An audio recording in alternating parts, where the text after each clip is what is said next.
Hello students, अब आपका topic है मांग की कीमत लोच की श्रेणियां या मात्राएं, degrees of price elasticity of demand.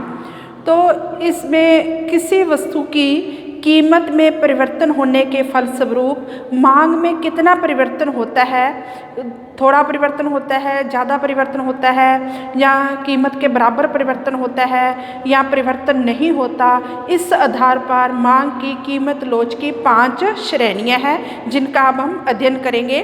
पहली है पूर्णतः लोचदार मांग। इसको क्या कहते हैं? Perfectly elastic demand. तो इसको कैसे लिखा जाएगा कि E P is equal to infinitive. दूसरी है अत्यधिक लोचदार मांग, हाईली इलास्टिक डिमांड, या इसको इकाई से अधिक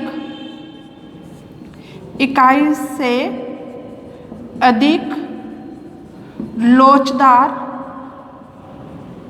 मांग भी कहते हैं, यानी ई पी ग्रेटर देन 1। ये है तीसरी है लोचदार मांग, इलास्टिक डिमांड। इसको इकाई के बराबर लोचदार मांग भी कहते हैं, यानी E P is equal to 1। इसको कम लोचदार मांग, लेस इलास्टिक डिमांड, इसको इकाई से कम लोचदार मांग भी कहते हैं। पांचवी है पूर्णतः बेलोचदार मांग, परफेक्टली इन इलास्टिक डिमांड। इसको कैसे लिखेंगे? E P is equal to 0। अब पांचों का एक एक करके अध्ययन करते हैं हम। पहला है पूर्णतः लोचदार मांग। इसमें क्या होता है कि कीमत में बहुत ही सूक्ष्म परिवर्तन होने के फलस्वरूप जब मांग में अत्यधिक परिवर्तन हो जाता है तो उसे पूर्णतः लोचदार मांग कहा जाता है। तो इसका रेखा चित्र क्या होगा? ओ एक्स अक्ष पे हम लेंगे एक्स वस्तु की मात्रा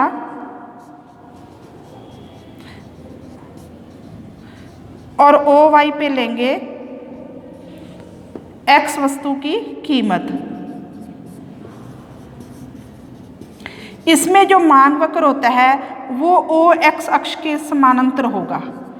कहने का मतलब प्राइस में बहुत ही सूक्ष्म परिवर्तन हो लेकिन मांग एकदम, ये मान लो Q है, ये Q1 है, ये Q2 है, इलास्टिसिटी क्या होगी? इन्फिनिटिव। कहने का मतलब कीमत में इतना सूक्ष्म बहुत ही कम परिवर्तन होता है कि मांग में एकदम या तो ज़्यादा बढ़ जाती है या ज़्यादा कम हो जाती है। तो मांग में अत्यधिक परिवर्तन होता है तो उस समय मांग की कीमत लोच क्या होगी? पूर्णतः लोचदार। सूक्ष्म परिवर्तन का मतलब ऐसे है, मान लो बहुत ही कम परिवर्तन जिसे हम रेखा चित्र में दर्शा भी नहीं सकते, तो मांग में कम या अधिक परिवर्तन हो जाता है, या तो मांग बहुत ज़्यादा बढ़ जाती है या बहुत ज़्यादा कम हो जाती है, तो उसको कहा जाता है पूर्णतः लोचदार मांग। दूसरा अत्यधिक लोचदार मांग। इसमें हमने जैसे इलास्टिसिटी का सूत्र था, मांग में प्रतिशत परिवर्तन बटे कीमत में प्रतिशत परिवर्तन। मान लो कीमत में तो 10% कमी हुई है और मांग में 20% वृद्धि होगी, तो 10 को 20 से काटेंगे कितना आ गया? 2 ग्रेटर देन 1 है। इसका मतलब क्या है? ये कीमत में कमी है, कीमत में 10% कमी और मांग में 20% वृद्धि। क्योंकि कीमत कम होती है तो मांग बढ़ती है, ये तो हमें पता है। अब क्या है, जब किसी वस्तु की कीमत में कम अनुपातिक परिवर्तन होने के फलस्वरूप मांग में अधिक अनुपातिक परिवर्तन होता है तो ऐसी स्थिति में मांग की जो कीमत लोच होती है वो अत्यधिक लोचदार होती है, जैसे इकाई से अधिक लोचदार मांग भी कहा जाता है। क्योंकि कीमत में तो 10% कमी आई, मांग में 10% से ज़्यादा वृद्धि हुई है, 20% वृद्धि हुई है, तो 20/10 कितना आ गया? 2 क्या 1 से ज़्यादा है, तो इसको इकाई से अधिक लोचदार मांग भी कहते हैं। इसका रेखा चित्र कैसे होगा?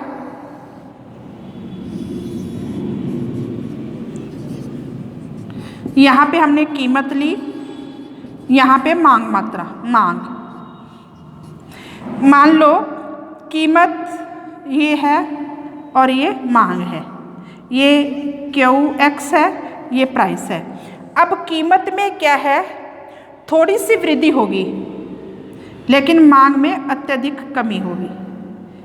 तो हमें ये पता है कि कीमत जब बढ़ेगी तो मांग कम होगी। ये Q1 हो गया, ये Q था। तो हमें पता है कीमत और मांग में उल्टा संबंध है। कीमत में थोड़ा सा परिवर्तन होने के फलस्वरूप, कम अनुपातिक परिवर्तन होने के फलस्वरूप, जब मांग में अत्यधिक अनुपातिक परिवर्तन होता है तो मांग की कीमत लोच क्या होगी, अत्यधिक लोचदार। तो ये डिमांड वक्र आ गया। इलास्टिसिटी ग्रेटर देन 1, ये डेल्टा P है और ये डेल्टा Q है। प्राइस में कम परिवर्तन है लेकिन डिमांड में क्या है, ज़्यादा परिवर्तन है। फिर है लोचदार मांग। कीमत में जितना अनुपातिक परिवर्तन होगा उतना ही मांग में अनुपातिक परिवर्तन होगा। तो ऐसी स्थिति में मांग की कीमत लोच क्या होगी, लोचदार मांग। तो इकाई के बराबर, जैसे मान लो EP इज इक्वल टू मांग में 20% वृद्धि किसके कारण हुई है, कीमत में 20% कमी के कारण। तो 20/20 करेंगे तो ये कट करके 1 आ गया, तो इसे इकाई के बराबर। इसको हम कैसे लिखेंगे कि किसी वस्तु की कीमत में जितना अनुपातिक परिवर्तन होता है उतना ही मांग में अगर अनुपातिक परिवर्तन होता है तो ऐसी स्थिति को लोचदार मांग कहा जाता है। तो इसका रेखा चित्र क्या होगा,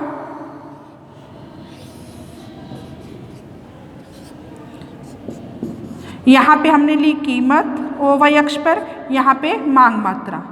ये मान लो प्रारंभिक, ठीक है। अब जितनी इसको दूरी पे ले सकते हम, ये डिमांड, ये है, ये Q, ये P। अब डिमांड बढ़ी, जितनी डिमांड बढ़ी है उतनी ही क्वांटिटी कम होगी। ये गैप बराबर रखना आपने, P1 Q1। तो ये DD वक्र, इलास्टिसिटी इज इक्वल टू 1, ये डेल्टा P है और डेल्टा Q आपस में बराबर हैं। किसी वस्तु की कीमत में जितना अनुपातिक परिवर्तन होता है उतना ही मांग में अनुपातिक परिवर्तन होता है। तो मांग की कीमत लोच क्या होगी, लोचदार मांग, या इकाई के बराबर लोचदार मांग। फिर है कम लोचदार मांग। इसमें क्या है, किसी वस्तु की कीमत में अत्यधिक परिवर्तन होने के फलस्वरूप मांग में अगर कम अनुपातिक परिवर्तन होता है तो उस समय मांग की लोच क्या होगी, कम लोचदार मांग, इकाई से कम। जैसे मांग में 10% कमी या वृद्धि लिख लो, यहाँ पे वृद्धि किसके कारण हुई है, कीमत में 20% कमी। तो इसमें 10/20 आ गया, तो इसको कट करेंगे तो 1/2, ये लेस देन 1 है। तो इसमें क्या है, कीमत में तो ज़्यादा परिवर्तन होगा, मांग में कम होगा। तो रेखा चित्र कैसे होगा, ये मान लो ये Q है, यहाँ पे मांग मात्रा, यहाँ पे कीमत। अब क्या है, कीमत में ये P है, कीमत तो ज़्यादा बड़ी है लेकिन मांग क्या हुई है, कम कमी हुई है मांग में। ये Q1, ये P1, ये P, इनको मिलाएंगे तो ये हमारा डिमांड वक्र आएगा। दोबारा बना रही हूँ, ये प्राइस है, ये क्वांटिटी है, ये प्राइस ज़्यादा बढ़ गई, डिमांड में कम परिवर्तन आया। इसको अगर हम मिलाएंगे तो ये डिमांड वक्र, इलास्टिसिटी लेस देन 1। पूर्णतः बेलोचदार मांग, कीमत में चाहे जितना भी परिवर्तन हो लेकिन मांग में कोई परिवर्तन नहीं होगा, तो ऐसे में मांग की कीमत लोच क्या होगी, पूर्णतः बेलोचदार, इलास्टिसिटी इज इक्वल टू 0। इसका रेखा चित्र कैसे होगा, यहाँ पे हमने ली कीमत, यहाँ पे मांग मात्रा, ये इस तरह से डिमांड वक्र होगा। ये डिमांड वक्र है। कीमत बढ़े या घटे डिमांड उतनी ही रहेगी। कीमत में कितना भी परिवर्तन हो लेकिन मांग में कोई परिवर्तन नहीं होगा तो मांग की लोच क्या होगी? जीरो। तो स्टूडेंट ये इस तरह से पहले डिमांड वक्र ऐसा था, फिर थोड़ा सा खड़ा हो गया, फिर और खड़ा हो गया, फिर ऐसे हो गया, फिर बिल्कुल खड़ा, यानी ये किस तरह से घूमता गया? इस तरह से, ऐसे। तो ये मांग की लोच की 5 कीमत लोच की 5 श्रेणियां हैं। दोबारा इनका जो अर्थ रिपीट कर रही हूँ।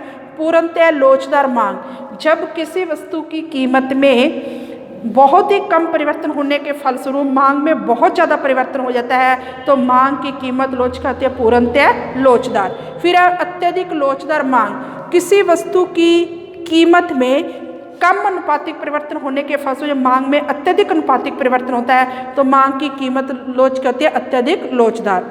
लोचदार मांग, किसी वस्तु की कीमत में जितना अनुपातिक परिवर्तन होता है मांग में ही उतना अनुपातिक परिवर्तन होता है तो मांग की कीमत लोच कहते हैं लोचदार। फिर है कम लोचदार मांग, किसी वस्तु की कीमत में अत्यधिक परिवर्तन होने के फलस्वरूप जब मांग में कम अनुपातिक परिवर्तन होता है तो कम लोचदार मांग, यानी मांग में कम परिवर्तन होता है। पूर्णतः बेलोचदार, किसी वस्तु की कीमत बढ़े या घटे लेकिन मांग में कोई परिवर्तन नहीं होता तो उस समय मांग की कीमत लोच कहते हैं पूर्णतः बेलोचदार। तो स्टूडेंट ये हमने 5 श्रेणियां पढ़ी हैं, इनकी डेफिनेशन बुक में दी गई है, वहां से आपने नोट कर लेनी है। फिर आपने ये रेखा चित्र बनाना है। तो इस प्रकार मांग की कीमत लोच की 5 श्रेणियों का हमने अध्ययन किया। अब नेक्स्ट लेक्चर में हम पढ़ेंगे मांग की कीमत लोच को मापने की विधियाँ। Thanks students.